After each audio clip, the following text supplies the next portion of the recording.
হয় আমি দেখিব পাইছোঁ এতিয়া ডেভেলপমেণ্ট কাউন্সিলৰ যিখিনি বিষয়ববীয়া আছে, যিখিনি EM আছে, যিখিনি CM, ডেপুটি CM, চেয়াৰমেন আছে, তেখেতসকলক একটা মানে বিজেপিৰ এজেণ্টহে বনাই থ'লে। আমি ইমানতে গম পাইছোঁ যে তেখেতসকলে যদি বিজেপিৰ এজেণ্ট হিচাপে কাম কৰি আছে, নিশ্চয় তেখেতসকলক একটা টুপ দিছিলে নিৰ্বাচনী সময়ত। আৰু আদিবাসী ডেভেলপমেণ্ট কাউন্সিল আমি বিভিন্ন জনগোষ্ঠীৰ কাউন্সিল বা শান্তি চুক্তি আমি দেখিছোঁ। আজি বড়োসকলৰ শান্তি চুক্তি চাওক, তেখেতসকলে আজি BTAD ডিমাণ্ড কৰিছে, বড়োলেণ্ড ডেভেলপমেণ্ট কাউন্সিলত ডিমাণ্ড কৰিছে। আজি কাৰ্বি আংলঙত চাওক, তেখেতসকলে যিখিনি শান্তি চুক্তি হৈছে, তেখেতসকলে শান্তি চুক্তিৰ যিখিনি দফা আছে, এই দফাসমূহ কিন্তু আখৰে আখৰে পালন হৈ আছে, তেখেতসকলে কৰিব পাৰি আছে। কিন্তু আমাৰ যিখিনি জনগোষ্ঠীৰ যিখিনি ডেভেলপমেণ্ট কাউন্সিলৰ বিষয়ববীয়া আছে, তেখেতসকলে কিন্তু এই শান্তি চুক্তিৰ যিখিনি মানে দফা আছে, এই দফাখিনি আখৰে আখৰে পালন কৰি পোৱা ব্যৰ্থ হৈছে। গতিকে আমি ইমানতে গম পাইছোঁ তেখেতসকলে এটা বিজেপিৰ এজেণ্ট হৈ এটা কাম কৰিব ওলাইছে। আৰু এই এজেণ্টসমূহক যদিহে তেখেতসকলে যি ধৰণৰ দায়িত্ব শপত গ্ৰহণ লৈছে, অনুষ্ঠান জৰিয়তে শপত গ্ৰহণ কৰিছে, তেখেতসকলে যে নিজৰ দায়িত্ব পালন কৰিব পৰা নাই, তেখেতসকলক আমি যদি অনাগত দিনত আৰু আদিবাসী ছাত্ৰ সন্থাৰ পৰা তেখেতসকলে গৰিহণাৰ বাদে আৰু একো নাপায়। ২৬ৰ ইলেকশ্যন আহি আছে, গতিকে এইসমূহ আপোনালোকৰ যিসমূহ দাবী, এই দাবীসমূহ ২৬ৰ নিৰ্বাচনৰ আগত আপোনালোকে কিবা হয় নিশ্চয়। যিহেতুকে আমি দেখিব পাইছোঁ আগতে কংগ্ৰেছ চৰকাৰে যি ধৰণে আমাক ভোট বেংক হিচাপে এটা ব্যৱহাৰ কৰি গৈছিল, আৰু আপোনালোকে চাব গ'লে বাগিচা অঞ্চলত এটা আগত কংগ্ৰেছৰ এটা ভোট বেংক আছিলে, আৰু এই ভোট বেংক আমি ভাঙি, আদিবাসী ছাত্ৰ ভোট বেংকখিনি ভাঙি আমি বিজেপিক সমৰ্থন কৰিছিলোঁ। আমি উনলি আছাই আমি জনজাতিকৰণৰ স্বাৰ্থত আদিবাসী ছাত্ৰ সন্থাই ভাৰত চৰকাৰ আৰু অসম চৰকাৰ মানে বিজেপি নেতৃত্বাধীন চৰকাৰখনক আমি বহি আমি আলোচনাৰ মাধ্যমেৰে আমি এই চৰকাৰখনক আনিবৰ কাৰণে আমি বহুতো হেৰি কৰিছিলোঁ।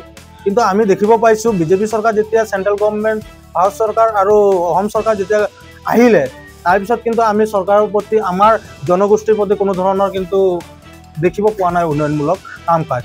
গতিকে বিজেপি চৰকাৰে যি ধৰণৰ ঢোকঢাল এটা উন্নয়নমূলক কাৰণে কাম কৰিব ওলাইছে, আমি ভাবোঁ আদিবাসী জনগোষ্ঠীটো একটা পিছপৰা জনগোষ্ঠী, আৰু এই পিছপৰা জনগোষ্ঠীজনৰ যি ধৰণৰ মানে উন্নয়নমূলক কাম কৰিব লাগে, তেনেধৰণৰ কাম কৰি গ'লে আমি নিশ্চয় আগন্তুক দিনত আমি সঁহাৰি জনাম।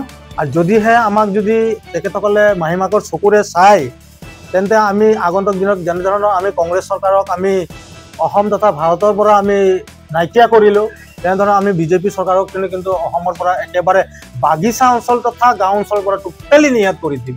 আমাৰ যিহেতুকে ইতিমধ্যে আমাৰ কেন্দ্ৰীয় সমিতিৰ সভাপতি প্ৰদীপ নাথ ডাঙৰীয়া নেতৃত্বত তেওঁৰ মাৰ্গদৰ্শনত আমি প্ৰতিটো ডিষ্ট্ৰিক্টে আঞ্চলিকে আমাৰ কাম কাজখিনি হৈ আছে।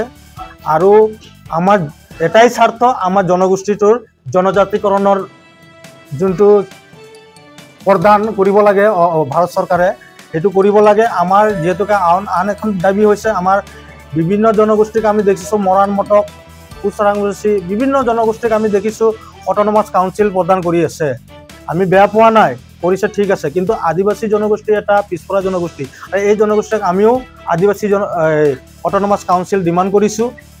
আৰু অনাগত দিনত আমাৰ কাৰ্যসূচী চলি থাকিব। আৰু আমাৰ বিশেষকৈ জনজাতিকৰণটো বিশেষকৈ মেইন মুদ্দা হয়, আৰু এই মুদ্দাটো প্ৰদান কৰিব লাগিব অতি শীঘ্ৰে। হয়, আজি মোৰ নাম শ্ৰী পুৰণ গঞ্জু, মই আদিবাসী ছাত্ৰ সন্থা কেন্দ্ৰীয় সমিতিৰ নতুনকৈ দায়িত্ব পোৱা ভাৰপ্ৰাপ্ত সাধাৰণ সম্পাদক, আৰু কেন্দ্ৰীয় সমিতিৰ নিৰ্দেশ মৰ্মে আজি আমি এটা সংবাদ মেল পাতিবলৈ আহিছোঁ। হয়, যি আমি কাজিৰঙা লোকসভাৰ আমাৰ যি সাংসদ কামাখ্যা প্ৰসাদ টছা, তেখেতক আমি দিল্লীত লগ ভাগ কৰিলোঁ, যিহেতুকে আমাৰ যন্ত্ৰ মন্তৰত ধৰ্ণা কাৰ্যসূচী আছিল।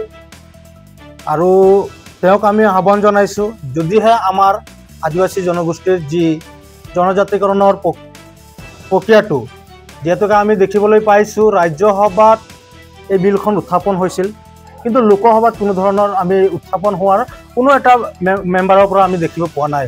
গতিকে আমি আমাৰ জনগোষ্ঠীৰ যিখিনি আমাৰ MP আছে, সাংসদ আছে, তেখেতসকলক আমি সকীয়াই দিছোঁ, আৰু আমি স্মাৰক পত্ৰৰ জৰিয়তেও জনাইছোঁ, যদিহে আমাৰ জনজাতিকৰণৰ প্ৰক্ৰিয়াটো যদি তেখেতসকলে উত্থাপন নকৰে, তেনে অনাগত দিনত তেখেতসকলক আমি কিন্তু সাংসদ বা বিধায়কৰ যোগ্য নাৰাখিম। ৰামেশ্বৰ তেলীয়ে দেখিলোঁ যে এগৰাকী কেন্দ্ৰীয় মন্ত্ৰী আছে, তেখেতেও কিন্তু এই ক্ষেত্ৰত কোনো ধৰণৰ ব্যৱস্থা গ্ৰহণ নকৰিছে। হয়, দুখৰ বিষয়। আমাৰ অকল MP ৰামেশ্বৰ তেলীয়ে নহয়, পল্লৱ লোচন দাস আছিলে, কামাখ্যা প্ৰসাদ টছাও আছিলে, আৰু বিভিন্ন আগত কংগ্ৰেছ চৰকাৰৰ সময়ত আমি 22-23টা আমি MP আৰু MLA পাইছিলোঁ। কিন্তু দুখৰ বিষয়, কোনো এটা চৰকাৰে কিন্তু এই আমাৰ জনগোষ্ঠীটোৰ ন্যায্য দাবী বা যিখিনি সাংবাদিক ৰাইটছৰ কাৰণে কোনোদিন এটা MLA বা MPও আমাৰ মাত নামাতিলে। কিন্তু আমি যিহেতুকে এইবাৰ কামাখ্যা প্ৰসাদ টছাৰ ৰামেশ্বৰ তেলীক তেখেতসকলক আমি আহ্বান জনাইছোঁ বা দাবী জনাইছোঁ, তেখেতসকলক যদি আমাৰ আদিবাসী জনগোষ্ঠীৰ কাৰণে যদি কোনো ধৰণৰ কাম নকৰে তেন্তে তেখেতসকলক আৰু অনাগত দিনত আমি বিধায়ক কি আমি পঞ্চায়তৰ সভাপতিৰ কাৰণেও আমি সমৰ্থন নকৰোঁ। আৰু ডেভেলপমেণ্ট কাউন্সিলৰ যিসকল বিষয়ববীয়াকৈ গঠন কৰা হৈছিলে কাউন্সিলটো, তেওঁলোকৰ লগত আপোনালোকৰ যোগাযোগ হৈছিলে? হয়, এই মেইনলি ভাল কুৱেশ্যন কৰিলে আপুনি। আমি যিহেতুকে আদিবাসী ডেভেলপমেণ্ট কাউন্সিলৰ CM, deputy CM অহিম Hajda, Peter দাং, দুৰ্গা হাজদা, তেখেতসকলক আমাৰ আদিবাসী ছাত্ৰ সন্থা কেন্দ্ৰীয় সমিতিৰ তৰফৰ পৰা আমি লিখিতভাৱে দিছিলোঁ যে তেখেতসকলে আমাৰ জনগোষ্ঠীৰ কাৰণে কি কি উন্নয়ন কৰিছে বা আদিবাসী ডেভেলপমেণ্টৰ কাৰণে চৰকাৰে কি ধৰণৰ পুঁজি আবণ্টন কৰিছে, সেইখিনি আমাক ৰাজহুৱা কৰিবৰ কাৰণে আমি আদিবাসী ছাত্ৰ সন্থা হিচাপে আমি স্মাৰক পত্ৰ দিছিলোঁ। কিন্তু তেখেতসকলৰ কোনো ধৰণৰ আহ্বান কৰা নাই। তেখেতসকলে ফেচবুকত খালি আমি দেখিব পাইছোঁ কোচিং বা অন্য ধৰণৰ বেচৰকাৰী অনুষ্ঠান, স্কিল ডেভেলপমেণ্ট কিছুমান খালি ফেচবুকতহে দেখি পাইছোঁ। কিন্তু আদিবাসী ডেভেলপমেণ্টত যি ধৰণৰ মানে দ্ৰুতগতিত আগুৱাব লাগিছিল, কিন্তু তেনেধৰণৰ কোনো আমি কাম কৰিব দেখা পোৱা নাই। গতিকে আমি ইমানতে গম পাই গৈছোঁ যে তেখেতসকলে নেতৃত্ব দিয়াৰ কাৰণে একেবাৰে ব্যৰ্থ হৈছে। তেখেতসকলে পদত্যাগ কৰিব লাগে আৰু নতুন আমাৰ আদিবাসী ডেভেলপমেণ্ট কাউন্সিলত আমি নতুনকৈ যাতে গঠন কৰিব পাৰোঁ তাৰ কাৰণে আমি ব্যৱস্থা কৰিব লাগে। আৰু অসমৰ আদিবাসীসকলক আমি সকলোকে আহ্বান জনাইছোঁ যে আদিবাসী ৱেলফেয়াৰ এণ্ড ডেভেলপমেণ্ট কাউন্সিলটো আদিবাসী জনগোষ্ঠীৰ কাৰণে হৈছে আৰু আশাই সদায় এই জনগোষ্ঠীৰ কাৰণে মাত মাতি আছে। আৰু ডেভেলপমেণ্ট কাউন্সিলৰ কাৰণে 1996 চনৰ পৰা এই আদিবাসী উন্নয়নৰ কাৰণে বা ডেভেলপমেণ্ট কাউন্সিলৰ কাৰণে গঠন কৰি দিবৰ কাৰণে আমি অসম চৰকাৰ তথা ভাৰত চৰকাৰক আমি দাবী জনাই আহিছিলোঁ। কিন্তু আমি যেতিয়া গঠন কৰা দেখি পালোঁ, কিন্তু যি ধৰণৰ চৰকাৰৰ পৰা পুঁজি আনিব লাগিছিল তেনেধৰণৰ আমি কিন্তু ডেভেলপমেণ্ট কাউন্সিল এটাও মেম্বাৰক আমি দেখি নাপালোঁ। কিন্তু এই মেম্বাৰসকল বা ডেভেলপমেণ্ট কাউন্সিলৰ যিসকল CM, ডিপুটি CM আছে তেখেতসকলক আমি সকীয়াই দিছোঁ, আপোনালোকে কাম যদি কৰিব আছে ভালকৈ কৰক, অন্যথা কিন্তু আপোনালোকে ৰাইজৰ ভুগিব লাগিব। ৰাইজৰ হেৰি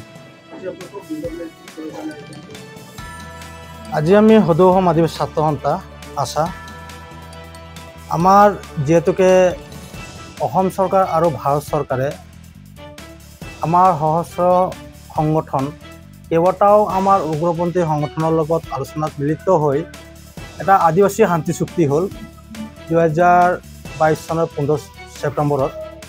আৰু শেষত গৈ সেইটো শান্তি চুক্তি মৰ্মে সমগ্ৰ আদিবাসী জনগোষ্ঠীৰ কাৰণে চৰকাৰে আদিবাসী development council, welfare and development council এটা গঠন কৰি দিলে। আৰু সেই মৰ্মে আজি ভাৰত চৰকাৰে 500 কোটি টকা আৰু অসম চৰকাৰে 500 কোটি টকা বছৰি 200 কোটি টকা দিয়াৰ এটা কথা আছিলে। কিন্তু আমি দেখিব পাইছোঁ যিহেতুকে আমাৰ কেইবাটা সংগঠনৰ বলিদানৰ কাৰণে আজি ডেভেলপমেণ্ট কাউন্সিল আমি পালোঁ, কিন্তু দেখিব পাইছোঁ আমি এই ডেভেলপমেণ্ট কাউন্সিলত কোনো ধৰণৰ চৰকাৰে পুঁজি এৰা নাই। আমাৰ যিহেতুকে বছৰি 200 কোটি টকা এটা পুঁজি এৰাৰ কথা আছিলে, কিন্তু এই 200 কোটি টকা লাষ্টত গৈ 200 টকাও নাহিল। গতিকে আমি আদিবাসী ছাত্ৰ সন্থাৰ তৰফৰ পৰা আমি যিসকল নেতৃত্ব দি আছে আদিবাসী ৱেলফেয়াৰ এণ্ড ডেভেলপমেণ্ট কাউন্সিলত তেখেতসকলক আহ্বান জনাইছোঁ, তেখেতসকলে যি চুক্তি কৰি গৈছে এই চুক্তিটো আখৰে আখৰে ইমপ্লিমেণ্ট হ'ব লাগিব।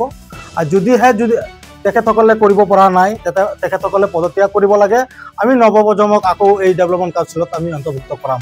গতিকে যি ধৰণৰ চৰকাৰে পুঁজি দিব লাগে সেই ধৰণে দিয়া নাই। তেখেতসকলে অকণমান সৰু সৰু এটা টোপ লৈ তেখেতসকলে বিলাহী জীৱন এটা জীয়াবলৈ আহিছে।